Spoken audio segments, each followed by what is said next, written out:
इस क्वेश्चन को देख लो, ये क्वेश्चन भी कुछ टफ नहीं है, इजी है।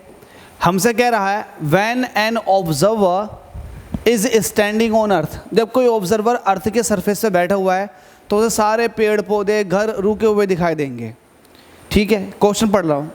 फिर वो बोल रहा है कि अगर ये ऑब्जर्वर चलती हुई ट्रेन के अंदर बैठ जाए तो ऐसे सभी घर सभी पेड़ पीछे जाते हुए दिखाई देंगे, और आपको पता है सब जाते हुए दिखाई देते हैं पीछे की तरफ को, ऐसा लगता है सब पीछे की तरफ को जा रहे हैं। तो ऐसा क्यों होता है?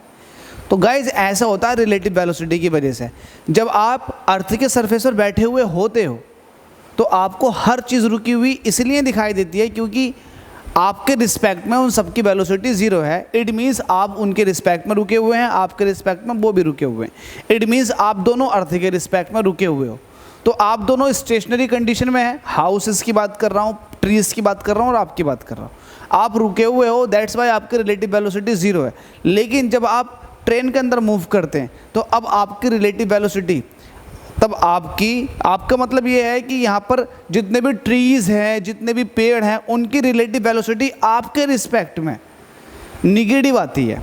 वो निगेटिव ये बताता है कि ये सारे पेड़ और सारे घर पीछे की तरफ को जाएंगे। अगर उनके रिस्पेक्ट में, अगर उसमें कोई घर में कोई बंदा बैठा हुआ हो तो उसके रिस्पेक्ट में मेरी जो रिलेटिव वेलोसिटी होगी वो क्या होगी? प्लस की होगी। प्लस का मतलब ये है कि मैं उसके रिस्पेक्ट में आगे को मूव कर रहा हूँ। और अगर ये सब चीज़ें पीछे को मूव कर रही हैं मेरे रिस्पेक्ट में, तो इसका मतलब इनकी सबकी रिलेटिव वेलोसिटी क्या है? निगेटिव है मेरे रिस्पेक्ट में, जिसकी वजह से ये पीछे की तरफ को जा रही हैं। रिलेटिव वेलोसिटी यही बताती है कि ऑब्जेक्ट आगे जाएगा या पीछे जाएगा। अगर मेरे रिस्पेक्ट में किसी की रिलेटिव वेलोसिटी निगेटिव आती है तो इसका मतलब ये है कि वो पीछे को जाएगा। मेरे रिस्पेक्ट में किसी की रिलेटिव वेलोसिटी पॉजिटिव आती है तो इसका मतलब ये है कि मेरे रिस्पेक्ट में वो आगे को जाएगा। यहाँ पर क्या है, जब आप अर्थ के सरफेस पर बैठे हुए तो आपको सारे ऑब्जेक्ट रुके हुए दिखाई देते हैं। क्यों दिखाई देते हैं? क्योंकि सारे के सारे पेड़ आपके ही तरह स्टेशनरी कंडीशन में, जिसकी वजह से रिलेटिव वेलोसिटी ज़ीरो है। लेकिन जैसे ही आप मूविंग ट्रेन के अंदर बैठते हो तो आपके रिस्पेक्ट में अब उनकी रिलेटिव वेलोसिटी निगेटिव आती है, जिसकी वजह से वो आपको पीछे जाते हुए दिखाई देते हैं। तो इसका आंसर सिंपल सा यही बन जाएगा, व्हेन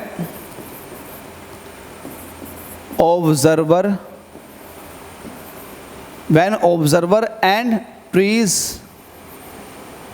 या फिर सीधी सी बात लिख दो, क्या लिखोगे आप? When observer standing on earth surface, जब वो बैठा हुआ है अर्थ के सरफेस पर, relative velocities, relative velocity of house or trees is zero। ठीक है, रिलेटिव वेलोसिटी उन सबकी ज़ीरो होती है। But when observer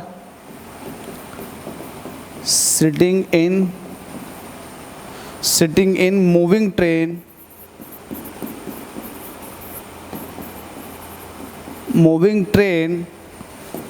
the relative velocity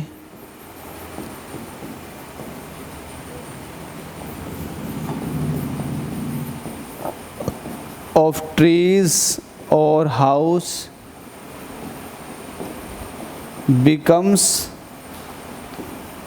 negative। That's why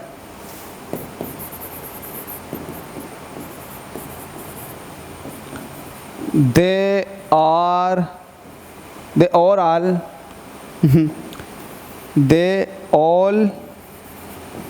are appears to move in backward